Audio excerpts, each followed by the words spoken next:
alaihi wasallam. Ya. Di sini disebutkan istri-istri Nabi. Ada baiknya di sini kita menyebutkan istri-istri Nabi SAW. Yang pertama adalah istri pertama beliau Khadijah binti Khuwailid Al-Qurashi. Ya. Al-Qurashi.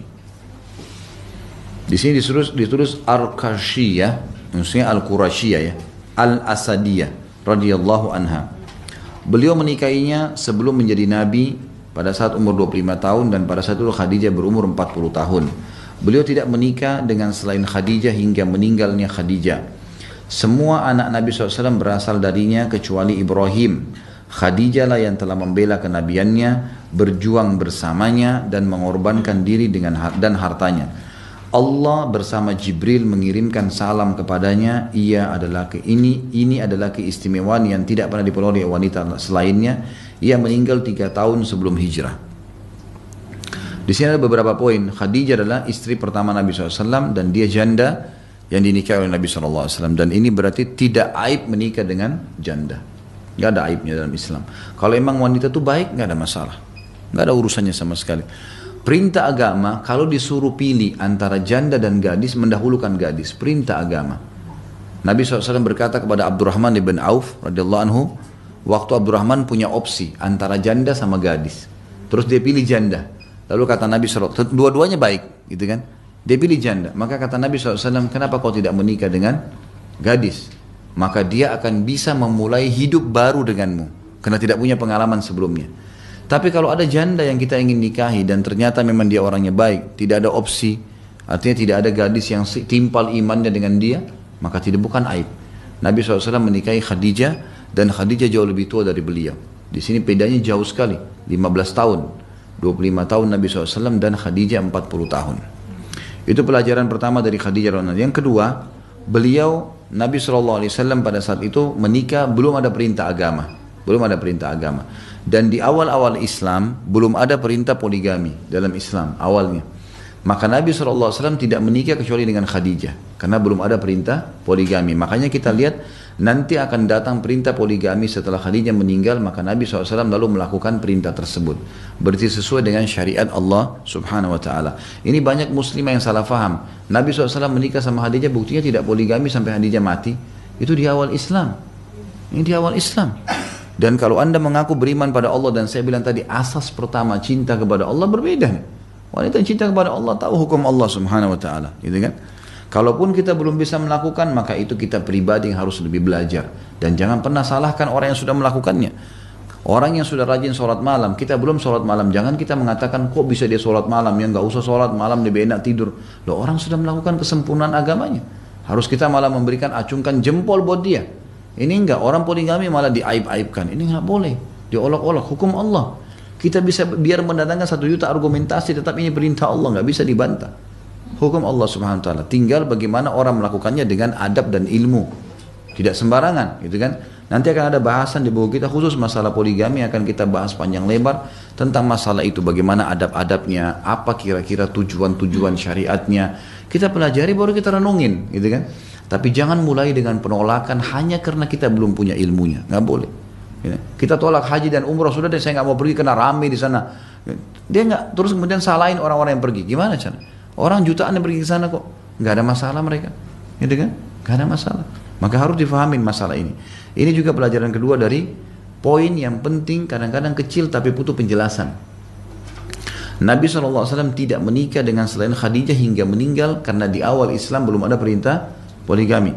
Yang ketiga, semua anak Nabi SAW darinya. Nabi punya anak berapa? 7. Ya, 7. 3 laki-laki, 4 perempuan. Tapi 6 orang dari Khadijah.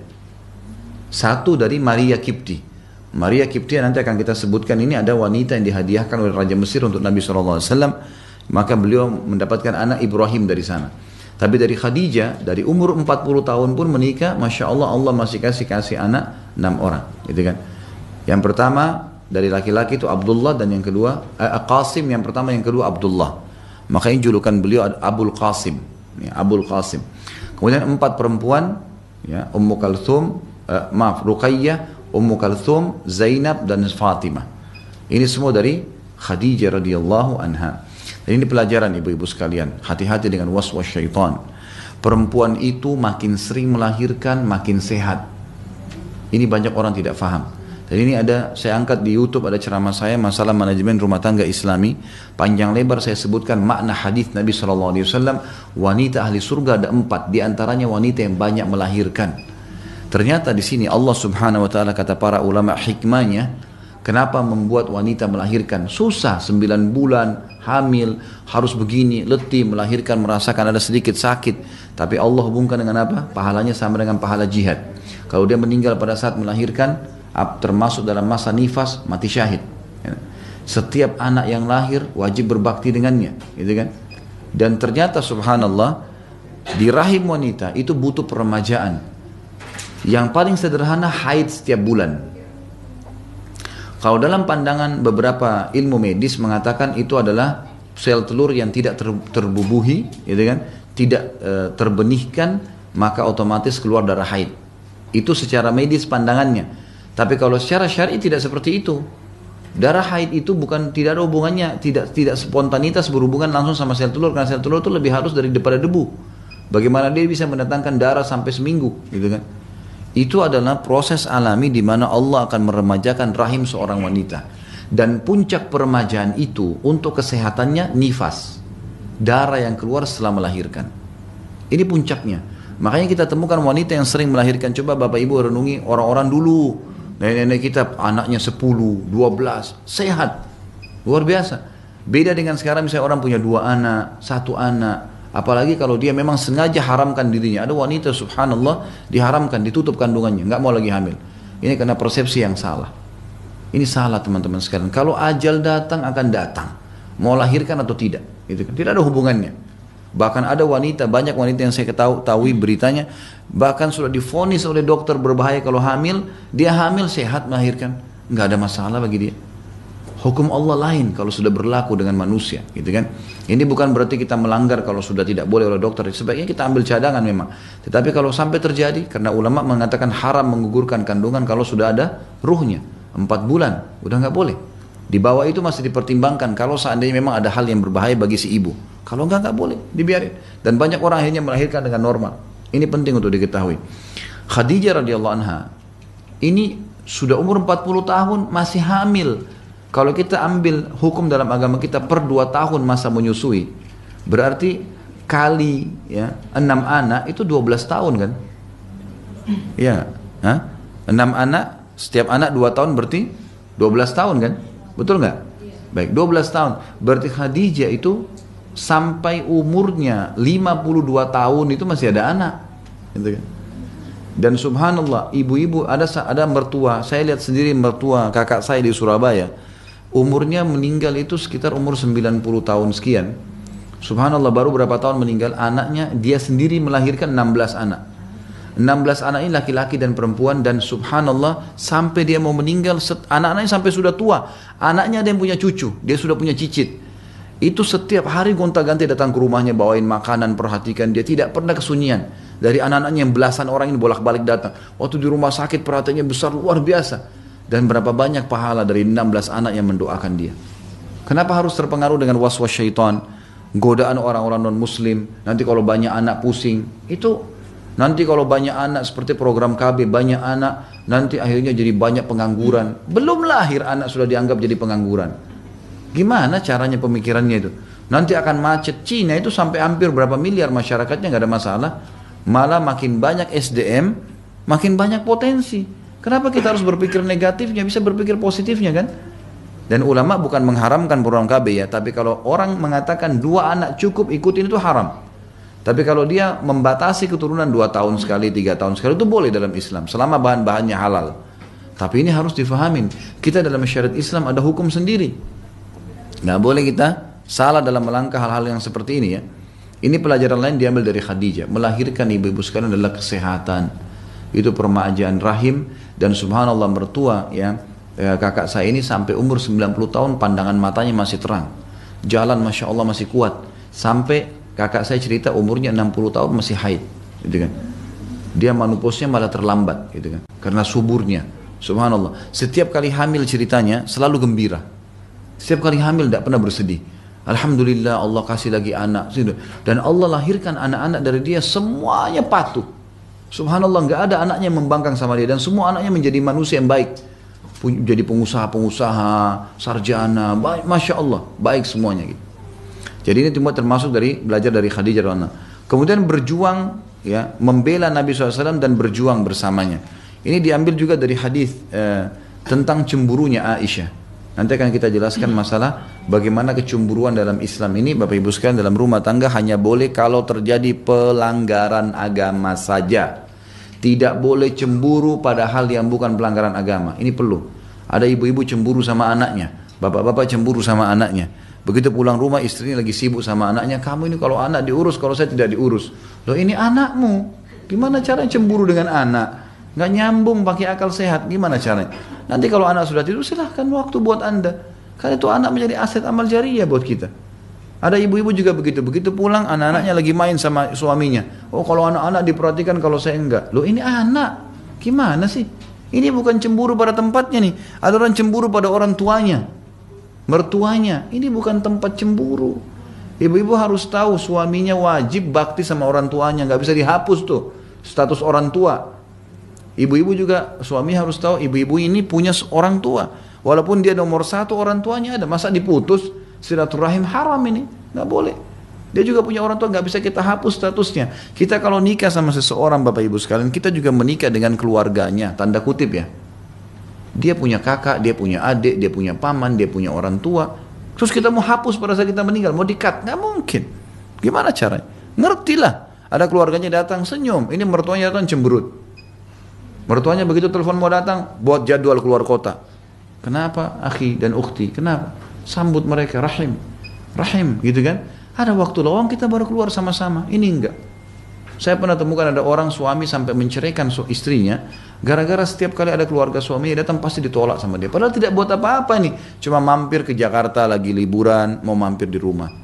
Kata Nabi SAW, siapa yang beriman pada Allah hari akhir, siapa yang beriman pada Allah dan hari akhir, dia harus menghormati tamunya. Tamu kerabat itu.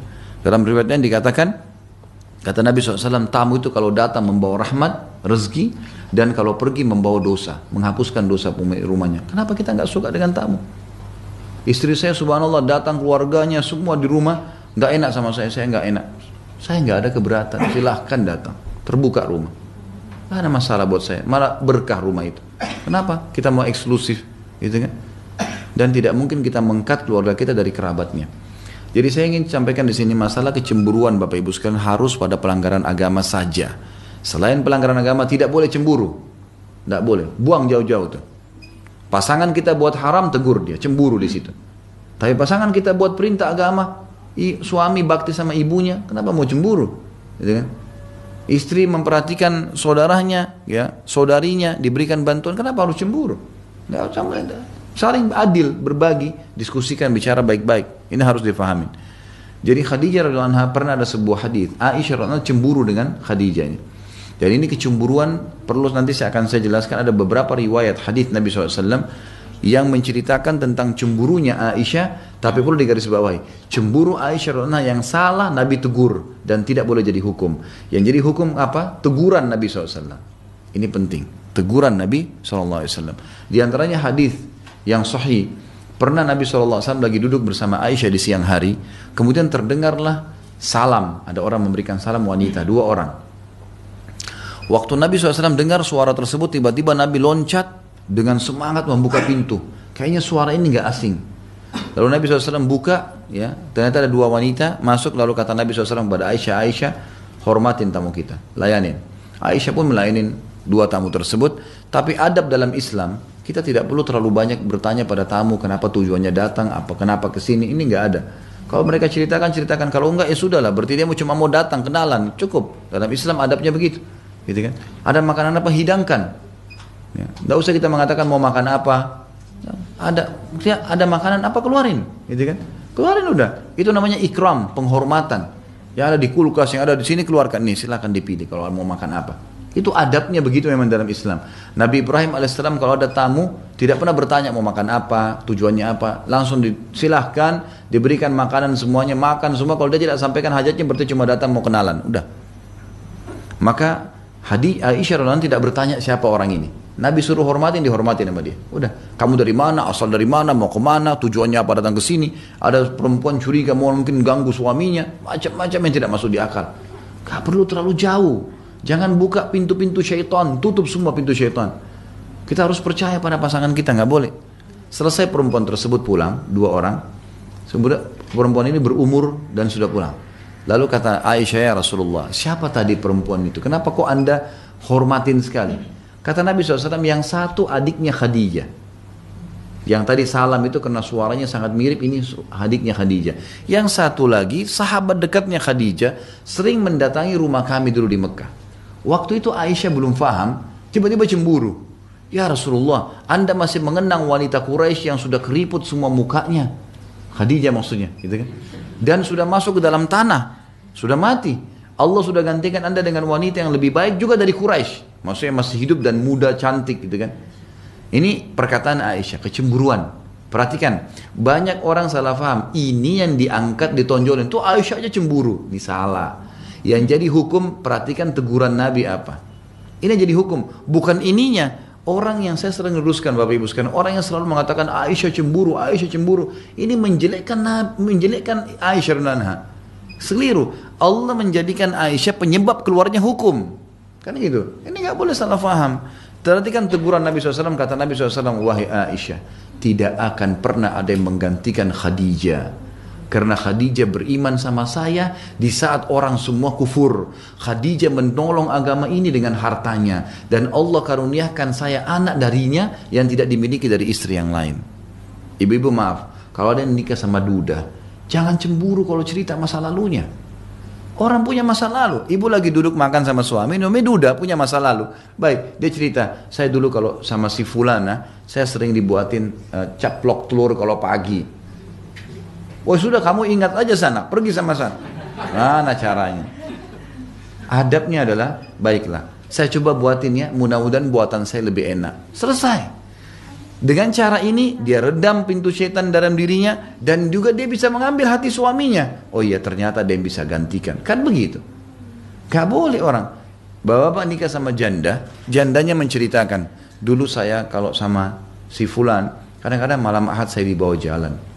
Oh sudah, kamu kenang aja itu, pergi sana, dan seterusnya. Ini gak boleh. Baiklah, mudah-mudahan Allah mudahin saya punya waktu. Romantis bicara kenapa sih? Baik.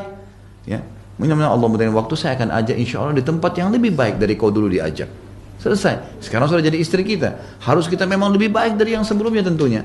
Seperti itulah menanggapinya. Di sini Aisyah radhiyallahu anha meminta maaf pada Nabi SAW. Nah ini orang banyak tidak paham nih. Ternyata Aisyah baru tahu itu salah, nggak boleh menghina istri yang lain, tidak dibolehkan. Ya, kan? Maka Aisyah meminta maaf Bapak Ibu sekalian, dan ini banyak orang salah paham dengan riwayat ini, dianggap Aisyah cemburu saja, main cemburu. Ada beberapa riwayat saya sebutkan sekalian semua adalah lebih dari 5 riwayat ya, tapi yang saya coba sebutkan 5 riwayat tentang cemburu Aisyah, dan ini semua diluruskan oleh Nabi SAW. Yang pertama tadi cemburu Aisyah dengan ya Khadijah. Dan ini ditegur oleh Nabi SAW. Berarti tidak boleh. Ya.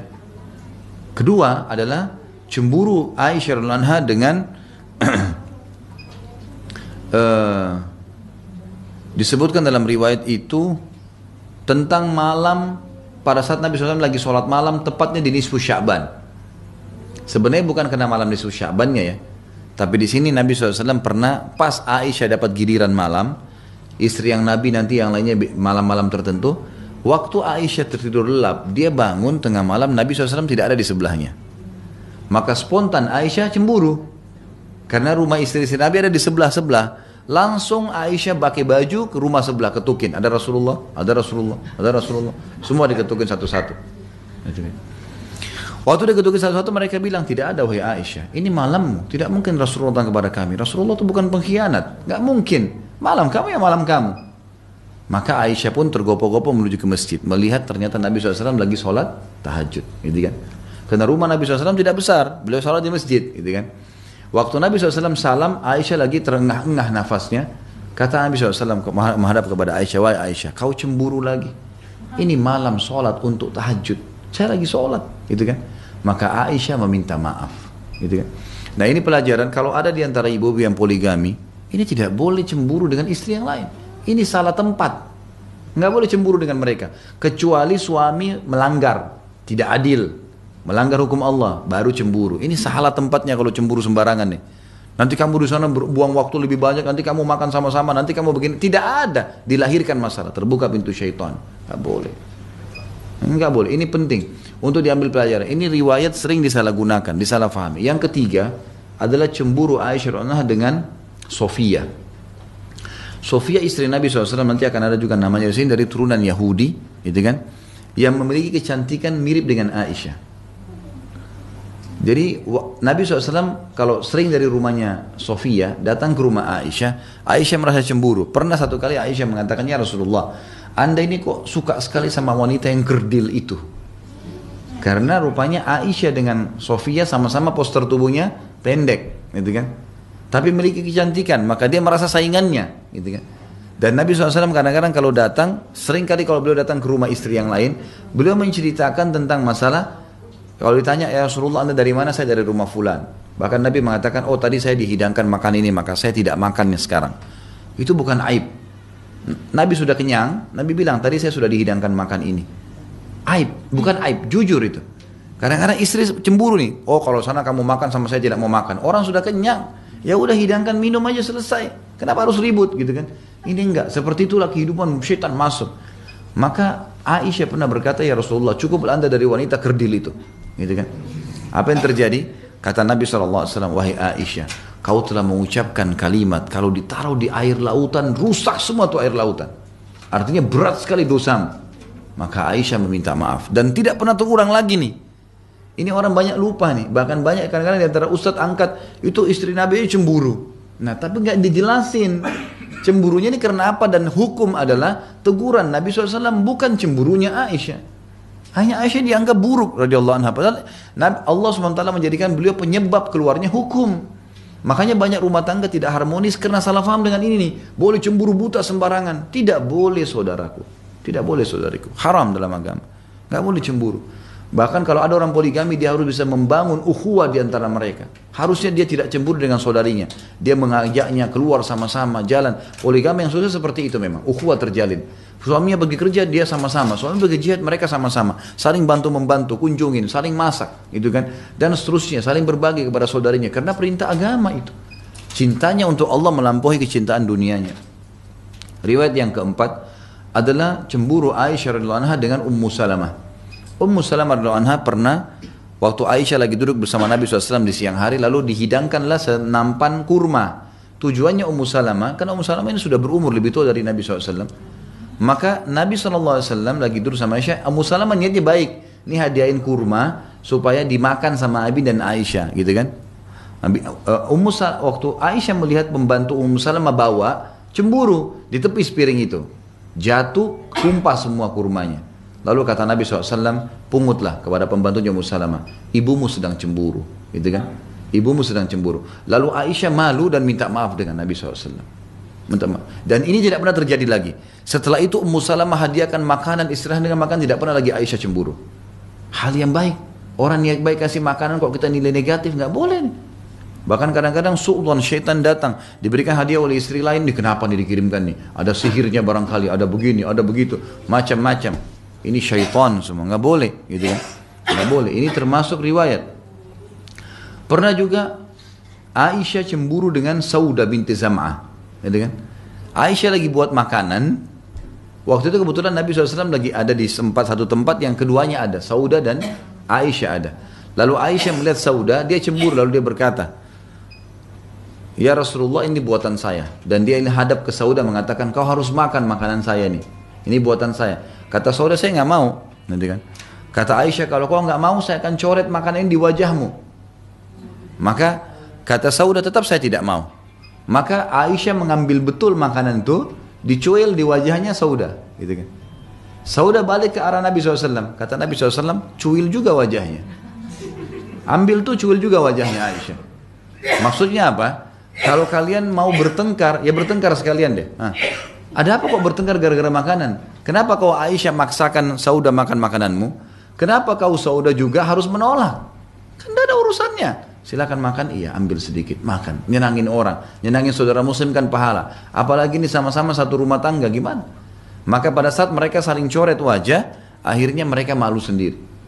Nabi SAW ketawain aja, diketawain, dalam mereka diketawain Nabi SAW. Nabi tertawa, terbahak-bahak sampai akhirnya Umar bin Khattab lewat. Mereka begitu mendengar suara Umar, Aisyah sama Saudah ketakutan, gitu kan. Lalu Nabi SAW tambah tertawa, gitu kan. Kata Nabi SAW, kenapa kalian takut? Mereka bilang Umar bin Khattab, ini bahaya orang ini, gitu kan. Bisa lebih keras, gitu kan. Maka seperti itulah bagaimana Nabi SAW menanggapi mereka. Dan ada banyak riwayat-riwayat Bapak Ibu sekalian yang menyebutkan tentang masalah kecemburuan Aisyah, tapi jangan salah faham. Itu penyebab hukum, yang diambil hukum adalah keteguran Nabi. Orang yang faham ini, pada saat dia poligami dia akan tenang. Suami istri akan tenang, karena tidak ada kecemburuan pada pasangannya itu. Ini pada saat orang melakukannya. Orang tidak melakukannya juga tentu dia harus mengontrol tadi, cemburu nggak boleh sama mertua, nggak boleh sama ipar, nggak boleh sama anak. Ya, ini harus difahamin. Sama juga dengan suami pada saat telepon, ada urusan kerja, istrinya nggak boleh cemburu, urusan kerjaan. Istrinya lagi telepon orang tuanya, baik diberikan kesempatan. Mengalah lah, toleransi dengan masalah duniawi itu nggak ada masalah. Kalau pelanggaran agama silakan marah, hak anda marah di situ. Telepon-teleponan sama yang lawan jenis yang tidak halal nggak boleh, haram dalam agama. Apalagi kalau sudah bicara hal yang buruk, apalagi kalau sampai janjian, oh ini bahaya sekali. Tidak sholat, mukul, tidak jalani kewajiban, nah ini tidak ada toleransi. Ini pelajaran besar yang diambil dari kisah Khadijah yang membela kenabiannya, berjuang bersamanya, gitu kan. Kemudian dikatakan dan mengorbankan diri dan hartanya. Selanjutnya Allah bersama Jibril mengirimkan salam kepada Khadijah. Ini juga disebutkan dalam riwayat Bukhari, bahwasanya Nabi SAW pada saat kedatangan Jibril, maka Jibril berkata, hai Muhammad, akan datang sebentar lagi Khadijah kepadamu. Sebentar lagi akan datang nih, masuk ke dalam ruanganmu ini, sampaikan salam Allah dan salamku padanya. Dan ini sebuah fadilah di sini dikatakan tidak dimiliki oleh istri Nabi yang lain. Belum pernah ada istri Nabi SAW yang lain yang pernah Allah dan Jibril memberikan salam. Ini bukan hal yang biasa, hal yang luar biasa. Ini yang dimaksud dengan itu. Ini adalah keistimewaan tidak dimiliki atau dimiliki oleh wanita lain, dan ia meninggal 3 tahun sebelum hijrah. Nabi SAW berdakwah berapa tahun di Mekah Bapak Ibu sekalian? 13 tahun. 13 tahun. Kan beliau umurnya, beliau meninggalkan Mekah di umur 53 tahun ya. 40 tahun pertama masa sebelum kenabian, pas 40 tahun sampai 53 itu fase kenabian. 13 tahun belum berdakwah di Mekah, kemudian di Madinah 10 tahun. Khadijah meninggal 3 tahun sebelum hijrah Nabi SAW ke Madinah. Yang kedua adalah setelah kematian Khadijah, beliau SAW menikah dengan janda, yaitu Saudah binti Zam'a al-Qurasyiyah. Ya, Saudah binti Zam'a al-Qurasyiyah. Di situ kalau yang pegang buku ditulis al-Qarsyiyah, itu artinya al-Qurasyiyah ya. Maksudnya dari suku Quraisy, dari suku Quraisy. Dialah yang kelak memberikan hari gilirannya kepada Aisyah. Ya. Saudah binti Zam'a janda, meninggal suaminya, gitu kan? Kemudian menikah dengan Nabi SAW. Dan ini juga pelajaran yang lain. Kalau Nabi SAW menikah juga dengan janda. Gitu kan? Waktu yang bersamaan, di waktu yang bersamaan, turun perintah masalah poligami. Dan Nabi SAW setelah menikah dengan Saudah binti Zam'a, beberapa hari kemudian menikahi Aisyah radhiyallahu anhum ajma'in. Ya. Dan ini sekaligus diberikan pemahaman tentang masalah adanya hukum poligami dalam Islam. Di poin ketiga, setelah itu beliau menikah dengan Ummu Abdillah Siddiqah binti Siddiqah, maksudnya Aisyah yang dibebaskan dari atas 7 langit, maksudnya dari tuduhan Abdullah bin Abi Salul tentang perzinahan. Kecintaan Rasulullah SAW, Aisyah binti Abi Bakar As-Siddiq radhiyallahu anhu ajma'in. Malaikat telah memperlihatkannya kepada Nabi SAW sebelum menikahinya dalam keadaan wajahnya tertutup dengan sutra. Lalu malaikat mengatakan, ini adalah calon istrimu. Ya, ini disebutkan dalam hadis Bukhari Muslim. Jadi Nabi SAW sebelum menikah dengan Aisyah memang diperlihatkan wajah beliau, ya, wajah beliau. Tentu khilaf di antara ahli sejarah tentang masalah pernikahan umur Aisyah, berapa umurnya menikah. Ada yang memungkiri kalau Aisyah itu umur 6 tahun dinikahi, ada yang mengatakan itu benar. Ringkas cerita, Nabi SAW memang menikahi Aisyah pada saat masih muda, gitu kan. Dan ini pelajaran lain dari Aisyah radhiyallahu anha adalah Nabi SAW menikah dengan Aisyah. Ada 2 faktor utama. Yang pertama karena beliau mimpi diperlihatkan oleh Jibril, ya, ini istrimu Aisyah menggunakan cadar di wajahnya dari kain sutra. Gitu kan. Artinya perempuan ini punya kedudukan yang luar biasa. Yang kedua adalah karena ayah Aisyah adalah sahabat dekatnya. Dan ini bukan aib menikah dengan anak sahabat. Ini yang banyak hilang di kita nih, gitu kan? Kita menganggap kayaknya nggak mungkin deh. Karena kadang-kadang kita anggap sahabat kita terlalu tua misalnya, atau terlalu jauh, mungkin beda 10 tahun, 15 tahun. Padahal sebenarnya bukan karena faktor umur. Nabi SAW waktu menikah dengan Aisyah, umur beliau 53 tahun. Beda berapa tahun tuh kalau Aisyah misalnya anggap umurnya 14 tahun misalnya, atau 15 tahun. Beda berapa umur dengan Nabi SAW? Kalau kita anggap 13 tahun, bedanya berarti 40 tahun. Dan itu bukan aib. Kalau emang laki-laki itu dewasa, bijaksana, secara fisik memang masih kuat, kenapa? Ada masalah apa? Jadi kan, kita kadang-kadang terkurung dengan urusan duniawi ini. Oh ini orang tua, oh ini anak-anak, oh ini begini, oh itu begitu. Itu bukan patokannya. Masalahnya dia beriman atau tidak. Saya kasih contoh misalnya, Umar bin Khattab sangat paham tentang hukum ini, Bapak Ibu sekalian. Ada dua hal yang saya ingin titik beratkan. Yang pertama, tidak aib menawarkan diri atau anak kepada orang yang saleh atau saleha. Yang kedua, tidak aib kalau ada faktor perbedaan umur. Saya datangkan contohnya. Umar radhiyallahu anhu waktu Hafsah bercerai dengan suaminya, maka Umar gelisah dengan keadaannya. Ini gimana nih Hafsah nih? Maka Umar bin Khattab mendatangi sahabat Nabi. Ada banyak sahabat Nabi yang sebaya dengan Hafsah. Hafsah masih muda, sebaya dengan Aisyah, gitu kan? Maka yang didatangin oleh Umar adalah Utsman bin Affan. Waktu itu Utsman sudah punya anak. Didatangin, wahai Utsman, Hafsah layak jadi istri, nikahi. Perintah masalah poligami sudah turun, nikahi ini anak. Utsman mengatakan, maaf Umar, saya lagi tidak ada hajat, gitu kan? Sekarang saya belum mau menikah.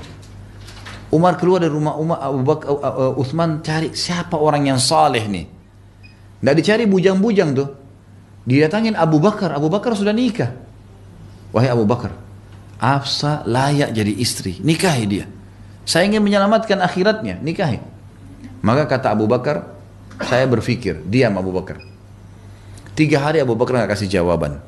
Umar pulang, sholat malam, minta sama Allah, ya Allah, utuslah jodoh yang terbaik buat anak saya. 3 hari kemudian datang lamaran Nabi Muhammad SAW. Nabi SAW menikahi Hafsah. Lalu pada saat di hari pernikahan Nabi SAW setelah akad nikah, maka Abu Bakar mendatangi Umar dan berkata, wahai Umar, saya ingin menyampaikan kepada kamu alasan kenapa saya diam 3 hari. Kenapa saya nggak berikan jawaban? Saya mau nikahi anak kamu, kamu sahabat saya. Tetapi waktu kamu sampaikan kepada saya, sebelumnya saya mendengar Nabi SAW pernah menyebut nama Hafsah. Berarti Nabi suka dengan anak kamu. Saya tidak ingin melangkahi Nabi SAW. Itu alasannya kenapa saya tidak menikahinya. Tapi pelajaran di sini Bapak Ibu sekalian, ternyata menawarkan anak pada orang yang dianggap kompeten, saleh dan saleh tidak aib dalam agama. Subhanallah, terbalik kasusnya. Ini perbaikin Bapak Ibu sekalian, tolong di Indonesia perbaikin ini, kalau tidak maka makin rusak masyarakat. Kita bangga anak kita gonta-ganti pacar. Dia putus nih sama pacarnya, cari lagi nak, bahkan orang tuanya bantu cariin, gitu kan. Saya pernah bimbing umroh, mereka tidak merasa salah di bus, kebetulan di bagian belakang. Saya sempat dengar ada jemaah saya mengatakan, nih anak saya ini masih gadis nih, baru putus sama pacarnya. Tawarkan ke temannya sebelah, ibu sebelah, oh iya ini sama adik saya aja. Gonta-ganti pacar. Seorang orang tua di Indonesia tidak malu pada tetangganya, ini pacarnya datang, sebulan kemudian putus, pacar baru datang, nggak malu, nggak masalah gonta-ganti pacar. Bahkan dia bangga, anak saya kemarin putus, dia tidak suka pacaran, ini baru datang pacar baru. 10 orang pun, 20 orang laki-laki janjian keluar malam minggu bawa anaknya, gonta-ganti kayak barang dagangan, tidak malu. Tapi kalau dia nikahkan anaknya muda, aib. Subhanallah, ini terbalik fitrahnya nih. Menikahkan aib, datang suami halal tidur sama anaknya aib, sementara gonta-ganti pacar nggak aib. Ini bagaimana akal pikirannya coba? Bagaimana bisa dikatakan seorang muslim nih? Nggak mungkin gitu kan?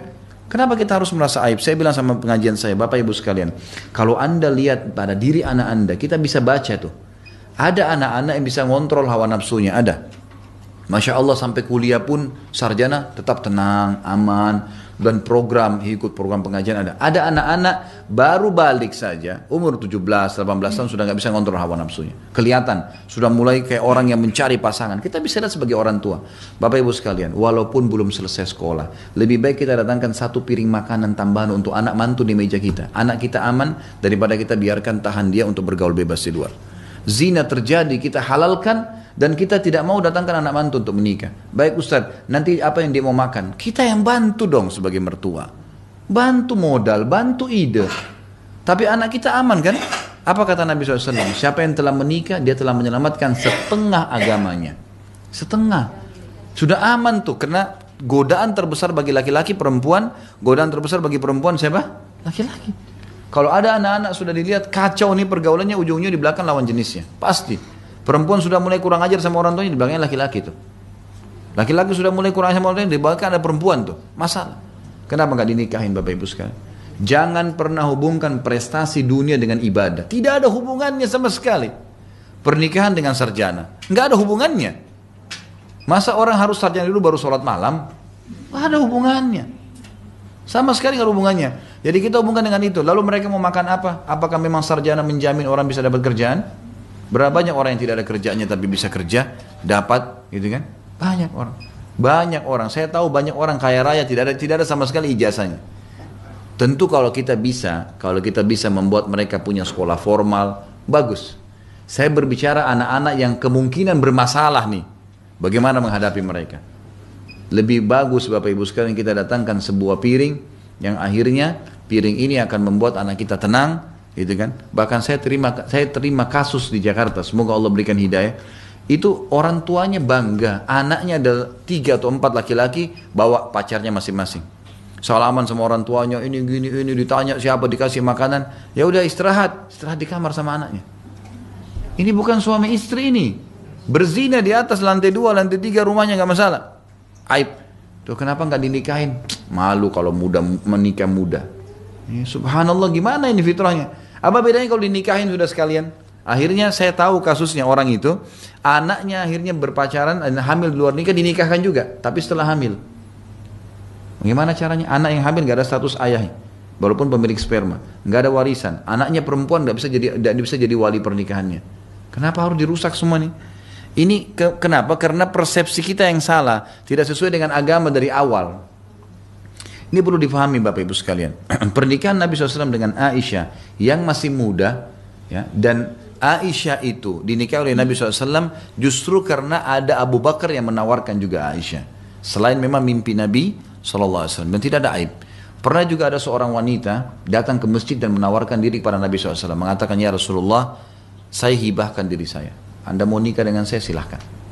Nabi SAW melihat, dalam hadis dikatakan melihat wanita tersebut dengan serius. Karena laki-laki yang mau nikahi wanita boleh melihat wajah dan telapak tangan. Dan ini simbol tubuhnya. Wajah adalah simbol kepala sampai ke perut, telapak tangan adalah simbol kemaluan sampai ke kaki. Jadi nggak ada dalam Islam buka bajunya, buka jilbabnya, nggak ada. Ini sudah simbol. Lihat ini sudah cukup. Ini berarti poster tubuhnya sudah seperti ini, gambaran umumnya. Setiap orang sudah tahu masalah itu. Maka Nabi SAW melihat tidak ada hajat. Lalu Nabi SAW mengatakan kepada sahabat yang hadir, adakah ya yang mau menikahi wanita ini? Karena dia sudah hibahkan dirinya, artinya terserah Rasulullah. Kalau anda mau nikahi saya, kalau tidak tolong tuntun saya kepada siapapun. Ada seorang sahabat berdiri dan siap menikahnya, lalu Nabi SAW menikahkan dengan wanita tersebut. Di sini ulama keluarkan sebuah hukum, bukan aib seorang wanita. Kalau tahu ada laki-laki yang saleh, dia tawarkan dirinya, bukan aib. Gitu kan? Sebagaimana juga bukan aib laki-laki yang baik menawarkan dirinya pada wanita salehah. Ya. Saya mau menikah karena kesalehan kamu, gitu kan? Baik, ini adalah hal yang positif. Kemudian dikatakan sih lanjutannya, beliau menikahinya pada bulan Syawal dalam usia 6 tahun. Aisyah umurnya 6 tahun. Dan membina rumah tangga dengannya di bulan Syawal pada tahun pertama Hijriah saat berusia 9 tahun. Jadi waktu 6 tahun belum digaulin. Belum digauli. Karena waktu itu ulama mengatakan Aisyah belum haid. Tapi sudah menjadi status istri. Gitu kan? Status istri. Di sini karena kesolehan Nabi SAW seorang Nabi, maka Abu Bakar tidak mau kehilangan fadilah itu, dinikahkanlah. Setelah balik, karena umumnya wanita di Jazirah Arab itu balik di umur 9 tahun.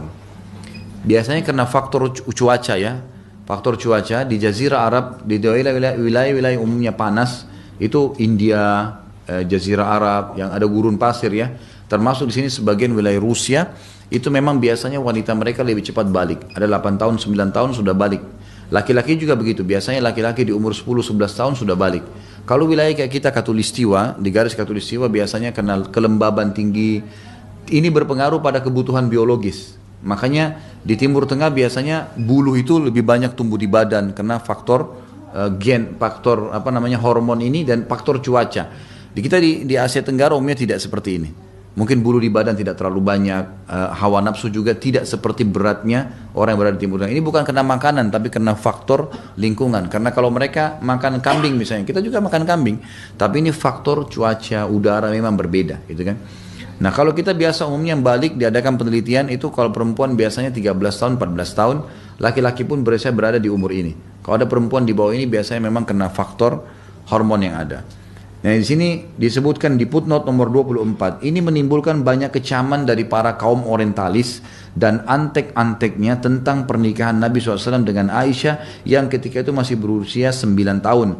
Namun para ulama telah mengembalikan kecaman dan anak panah mereka pada leher mereka sendiri. Sebagaimana telah menjadi ketetapan bahwa pernikahan Nabi SAW dengan Ummul Mukminin Aisyah adalah berasal dari perintah Allah. Sebagaimana disebutkan dalam hadis, sesuatu yang berasal dari Allah, maka itu memiliki hikmah yang banyak dan besar. Di antaranya, Nabi SAW harus menikah dengan gadis belia agar ia bisa mengemban tugas dakwah dan menyampaikannya setelah kematiannya.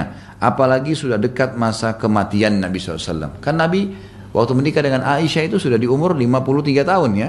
Nabi SAW meninggal umur berapa? 63. Jadi cuma fase 10 tahun hidup dengan Nabi SAW.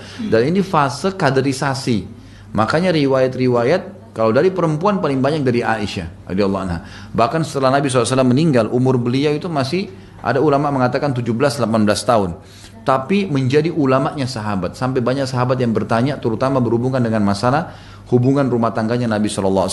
Keadaan rumah, hukum-hukum wanita, haid, nifas, hukum berhubungan biologis, bermesraan dengan Nabi SAW. Ini semua dari Aisyah radhiyallahu anha. Ini salah satu di antara hikmahnya, sebab Ummul Mukminin Aisyah tergolong sahabat yang paling banyak meriwayatkan ucapan dan perbuatan Nabi SAW. Dialah yang menyampaikan kepada umat tentang kehidupan Nabi secara khusus berupa qiyamul lail, tidur, sholat, pekerjaan di rumahnya, kehidupan rumah tangga dan banyak lainnya.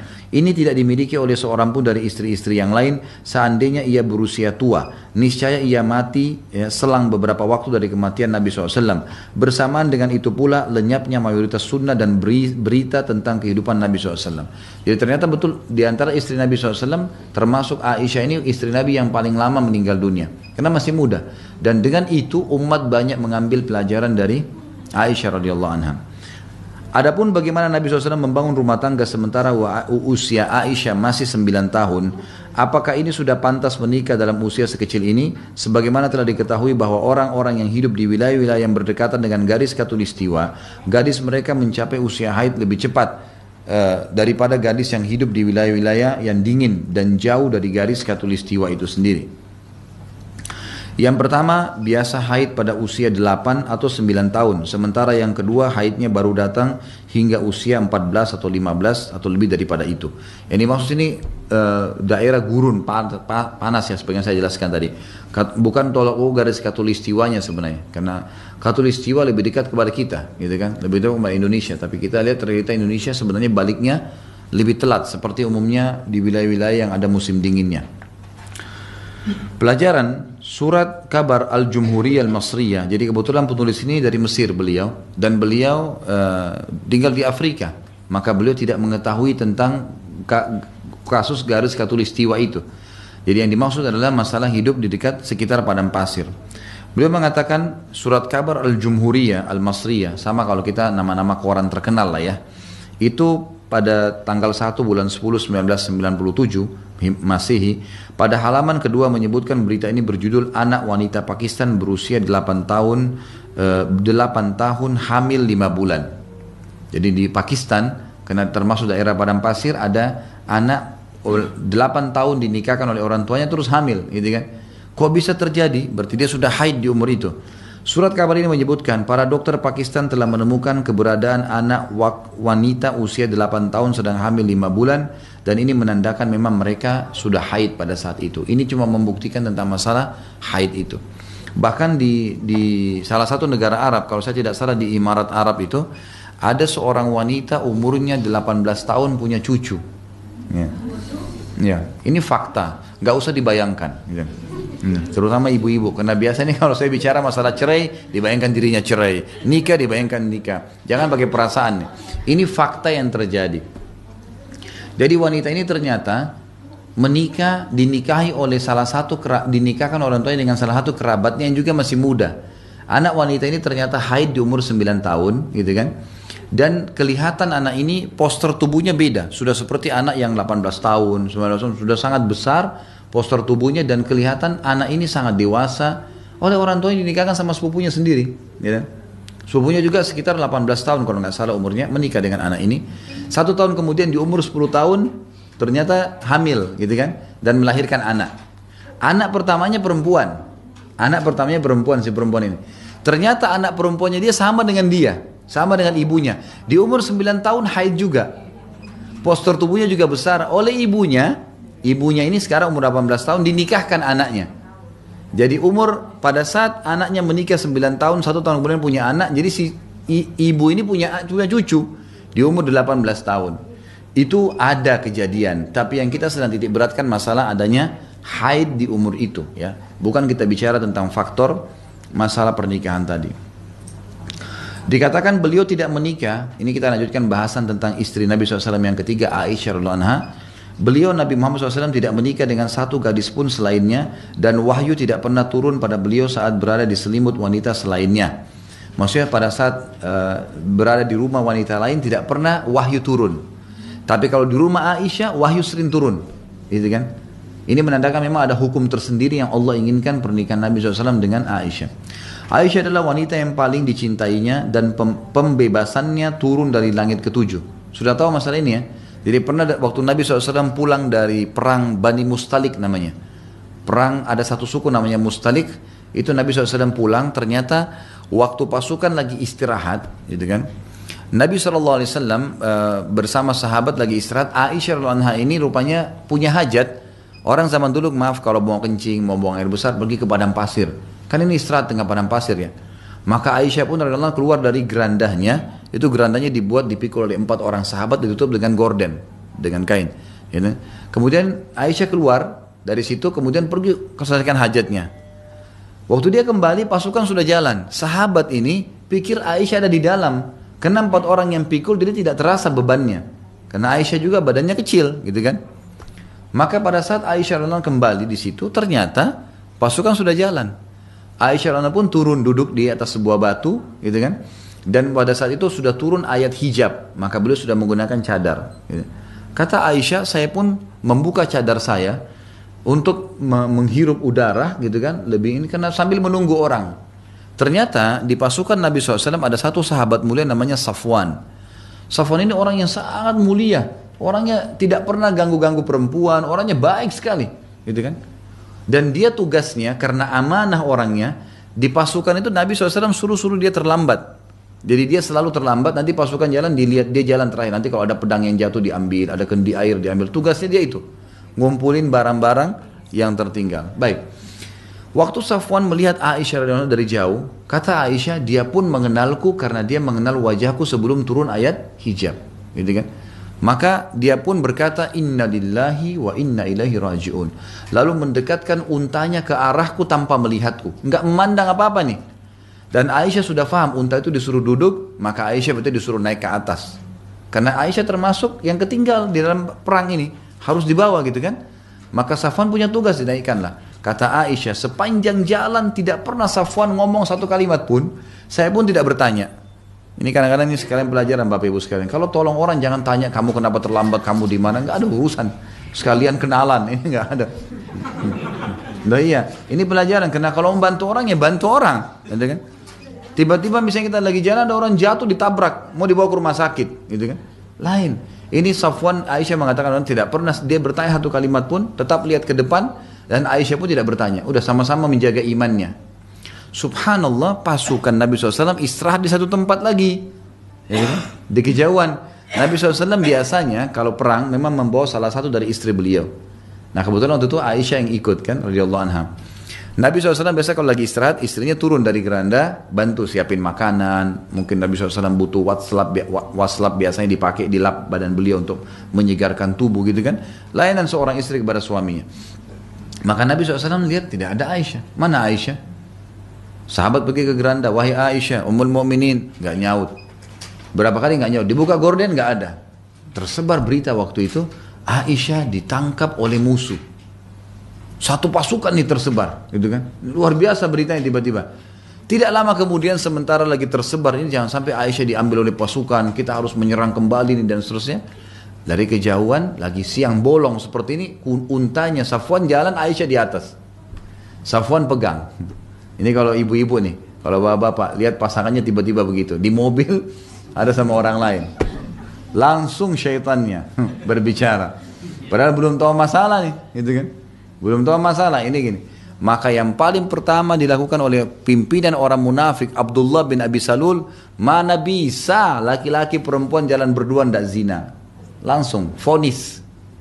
Tersebar itu seperti virus di dalam pasukan muslimin, Aisyah berzina sama Safwan. Tersebar berita. Ada banyak orang-orang beriman kena nih fitnah ini, gitu kan? Sampai nanti terakhir dihukum oleh Nabi SAW dengan cambukan 80 jerah karena memfitnah kan gitu. Waktu itu Aisyah tidak tahu apa-apa nih, nggak ngerti nol, nggak tahu apa-apa. Beliau pun akhirnya bilang, saya masuk ke pasukan, sementara mata-mata orang ini semuanya pada kaget karena sudah tersebar berita nih. Dan unta kan jalannya pelan, dari kejauhan berarti begitu tersebar berita itu ini makin dekat dengan pasukan makin tersebar nih. Ini kalau gosip ini luar biasa nih. Ini jangankan Nabi SAW, istri seorang ustadz selingkuh sudah heboh semua gitu. Ini apalagi istri Nabi, kacau balau semuanya. Dan ini pelajaran luar biasa Bapak Ibu sekalian. Maka yang terjadi pada saat itu Aisyah pun berkata, saya masuk ke dalam pasukan dan ternyata terdengar oleh telinga Nabi SAW kalau Aisyah berzina sama Safwan. Dan biasanya Nabi SAW kalau ada informasi apa-apa pasti wahyu turun nih. Beritakan benar atau enggak, gitu kan? Benar atau enggak. Bayangkan Bapak Ibu sekalian, waktu itu wahyu terputus sebulan. Enggak ada wahyu dari langit. Bagaimana posisi bapak-bapak sekarang kalau sampai istrinya dituduh selingkuh begitu? Ya kan? Orang buru-buru mengambil langkah. Lihat pelajaran buat suami, pelajaran buat istri. Luar biasa kejadian ini, gitu kan? Maka Aisyah mengatakan, saya pun melayani Nabi SAW seperti biasa. Saya tetap ceria sampai ke Madinah, gitu kan? Tapi perilaku Nabi sudah berubah, kata Aisyah. Kalau Nabi SAW datang ke rumah saya tidak seperti biasa. Ada perubahan, dia rasakan perubahan gitu. Kayak mungkin kalau istri tahu kalau suaminya cemberut, mungkin apa, dia tahu ini ada perubahan nih. Lalu Aisyah dengan adabnya apa? Perhatikan ibu-ibu. Kalau ibu-ibu kadang-kadang lihat suaminya berubah langsung. Kenapa kok berubah? Ada wanita lain, ini macam-macam. Aisyah berkata, ya Rasulullah, kalau anda tidak ada hajat dengan saya. Ini lihat romantisnya dalam Islam nih. Lagi ada fitnah terjadi, ngomongnya masih santun. Kata Aisyah, ya Rasulullah, kalau anda tidak punya hajat dengan saya, izinkan saya pulang ke rumah orang tua saya. Kata Nabi SAW, baiklah. Diantar baik-baik sama Nabi SAW ke rumahnya Abu Bakar. Seperti biasa orang kalau ribut, diantar ke mertuanya. Tapi adabnya, Aisyah minta dengan baik, kalau anda tidak punya hajat. Bukan bilang, kenapa engkau marah, kenapa kamu begini. Tidak. Ya, itu lagi tambah, cerai kan biasa begitu. Tidak, wajar, memang benar. Sering terjadi. Dan perlu Bapak Ibu tahu, sebab kita bahas mahkota pengantin untuk mencairkan semua nih. Jadi nanti ke depannya berubah semua nih. Harus berubah sesuai dengan agama Islam. Kalau enggak jadi kacau semua nih. Rumah tangga akan sangat luar biasa kalau Islam ini diterapkan. Yang terjadi Bapak Ibu sekalian, kata Aisyah, kemudian saya pun pulang ke rumah orang tua saya tetap ceria. Enggak ngerti apa-apa nih. Beliau tidak ngerti apa-apa subhanallah gitu kan. Sampai datang seorang wanita dari Ansar yang datang melihat Aisyah, waktu datang disambut sama Aisyah, dipeluk, ngobrol, canda kayak teman lagi sama temannya, nggak ada masalah gitu. Perempuan ini rupanya merasa prihatin, lalu dia mengatakan, wahai Aisyah, wahai anaknya orang yang terpercaya, Siddiq, apa kau tidak dengar apa yang tersebar di Madinah?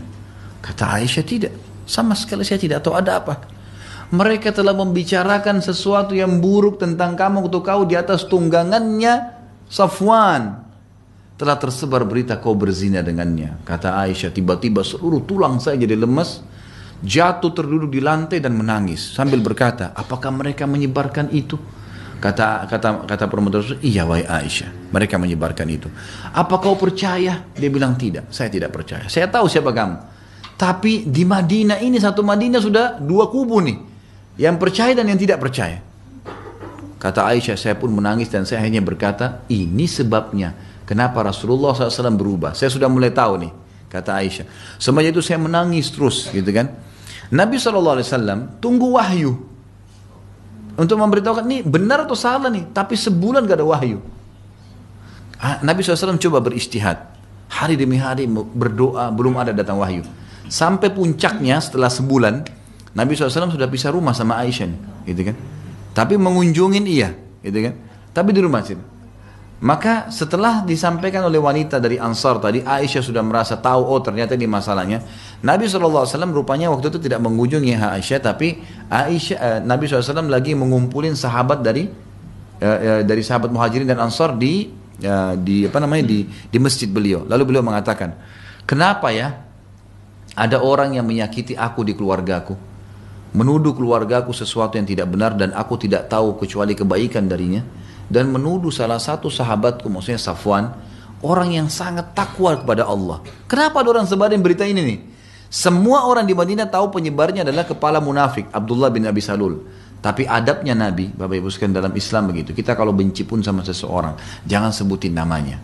Nabi SAW tidak bilang, ini si fulan nih, enggak. Padahal Nabi SAW Nabi, raja, bisa ambil keputusan pada saat itu. Mungkin kalau raja sekarang itu main hukum sembarangan saja gitu kan.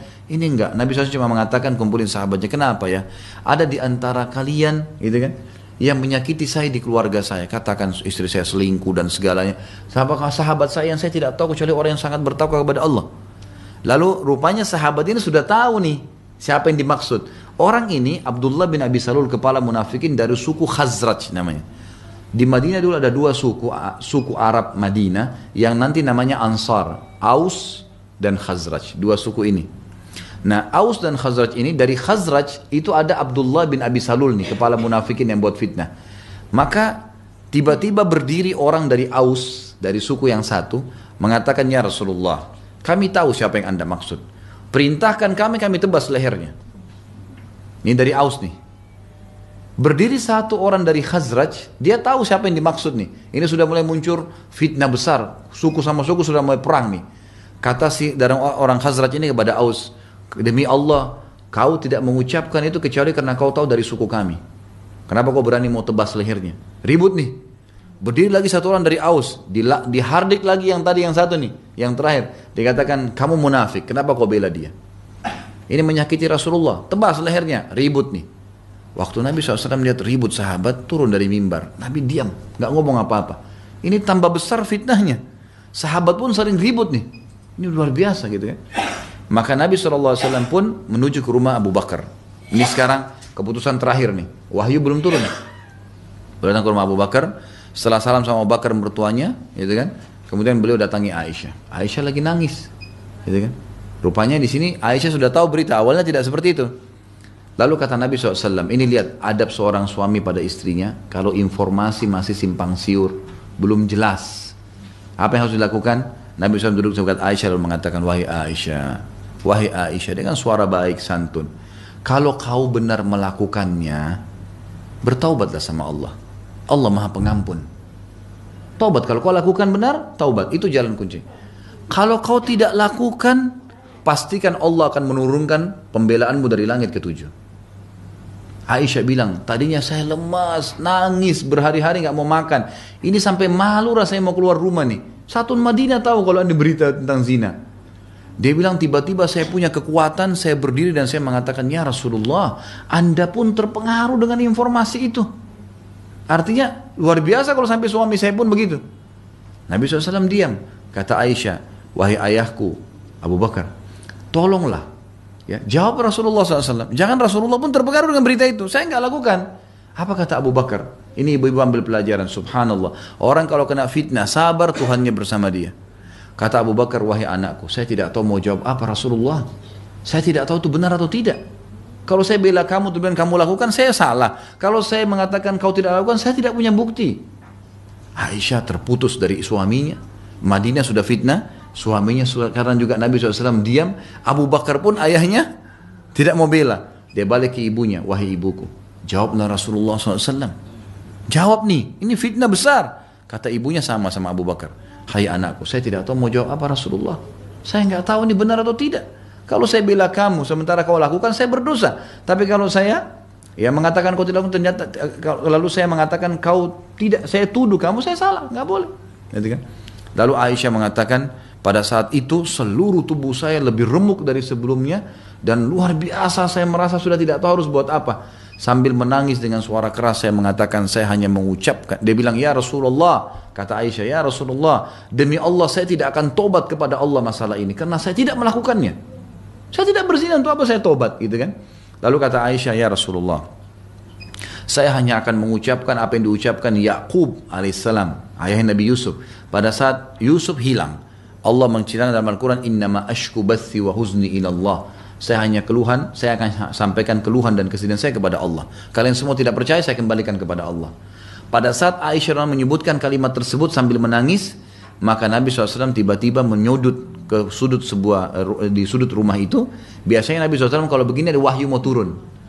Maka beliau pun menyudut, lalu kemudian turun wahyu. Beberapa saat kemudian kata Aisyah, saya melihat Nabi SAW berkeringat, karena beliau biasa kalau turun wahyu berkeringat. Kemudian beliau mendekati Aisyah berkata, berita gembira wahai Aisyah, Allah telah turunkan pembebasanmu dari langit ketujuh. Maka subhanallah, pada saat itu Bapak Ibu sekalian, Allah subhanahu wa ta'ala membela Aisyah dari fitnah tersebut dan sampai hari kiamat dikenang. Sebagaimana saya ceritakan sekarang ke Bapak Ibu ini, maka siapapun yang faham tentang sunnah Nabi akan membela Aisyah sampai hari kiamat. Satu kali dituduh, ya fitnah 1 bulan, Allah bela seumur hidup dunia ini sampai hari kiamat. Bagaimana orang kalau sabar, bagaimana suami sabar, bagaimana istri sabar, ada fitnah terjadi. Jangan buru-buru menghakimi, menuduh, menyalahkan, karena kita tidak tahu. Tapi Allah tidak akan tinggal diam dengan kejadian yang ada. Allah akan bongkar dengan caranya. Sabar, pahala sabar didapatkan kalau cobaan datang. Kalau nggak ada cobaan, kapan kita bisa dapat pahala sabar? Nggak boleh buru-buru. Ini makna daripada perkataan tadi di sini dikatakan, dan dialah adalah wanita yang diturunkan pembebasannya dari langit ketujuh. Ini maknanya. Lalu Nabi SAW tentu menghukum, diperintahkan oleh Allah untuk mencabuk orang-orang yang membuat fitnah, ya 80 jerah. Umat yang telah sepakat atas kekafiran siapa saja yang menuduhnya berzina. Kalau ada yang sudah turun ayat, sudah membebaskan Aisyah radhiyallahu, kemudian masih dia katakan Aisyah berzina seperti orang-orang Syiah sekarang, udah itu jelas kekufuran. Gimana caranya istri Nabi dituduh berzina? Gak mungkin. Zaman dulu saya dituduh terus turun ayat membelahnya, gitu kan? Ia adalah istimewa yang paling fakih. Jadi Aisyah memiliki istimewa, istri yang paling istimewa dan paling fakih, paling faham hukum fikih dan paling tahu tentang urusan agama. Bahkan ia adalah wanita yang paling fakih dan paling tahu tentang urusan agama dari kalangan wanita umat ini secara mutlak. Para pemuka sahabat Nabi merujuk pada ucapannya dan meminta fatwa kepadanya. Ada yang mengatakan bahwa ia membuang kata-kata dari Nabi SAW, namun ini sama sekali tidak terbukti. Ada yang mengatakan Aisyah dusta, itu tidak benar. Sebagaimana dikarang-karang oleh orang-orang Syiah ini. Mereka memang membenci para sahabat, dan subhanallah orang yang paling dibenci adalah orang-orang justru yang paling dekat dengan Nabi SAW. Sampai saya kadang-kadang melemparkan perkataan yang mudah-mudahan orang Syiah bisa faham tuh. Kadang-kadang kalau kita tanya, ada orang Syiah, pernah teman saya berbicara sama orang Syiah, kebetulan mereka dekat dan sama-sama turunan habaib nih, turunan Nabi, gitu kan. Yang satu Syiah, yang satu Sunni, gitu kan. Yang Syiah, yang Sunni ini berkata kepada yang Syiah, bagaimana kabar antum? Oh baik, alhamdulillah. Bagaimana istri antum? Oh istri ana masya Allah sempurna, baik, suka layanin, tidak pernah bantah, baik. Mertua antum bagaimana? Baik, alhamdulillah, mertua tidak pernah bebani apa-apa. Kalau ada saya kasih, kalau enggak dia tidak apa-apa. Langsung si Sunni bilang, kalau begitu kamu lebih baik daripada Rasulullah SAW ya? Kamu lebih baik daripada kakek kita nih. Tiba-tiba kaget si Syiah ini. Dia mengatakan, kok bisa? Tentu saja Rasulullah lebih baik. Kata dia, enggak. Pasti kamu lebih baik. Karena bagi kamu mertua Nabi itu buruk. Abu Bakar dan Umar. Kau mertuamu baik. Berarti kamu lebih baik daripada Nabi karena istrimu lebih baik. Aisyah kamu kafirkan. Kamu katakan berzina. Berarti kau lebih baik dari Nabi. Diam si Syiah ini. Bagaimana orang bisa mencaci maki Nabi SAW? Ya kan gitu. Saya saja kalau dihina mertua saya pasti marah. Gak mungkin. Berarti saya salah pilih orang dong. Gak mungkin kan gitu. Jadi ini semua pemahaman yang keliru radhiyallahu anha terhadap Aisyah radhiyallahu anha. Ini perlu diketahui. Baik, ini istri Nabi SAW sampai Aisyah, dan kita akan lanjutkan insya Allah dengan istri Nabi SAW.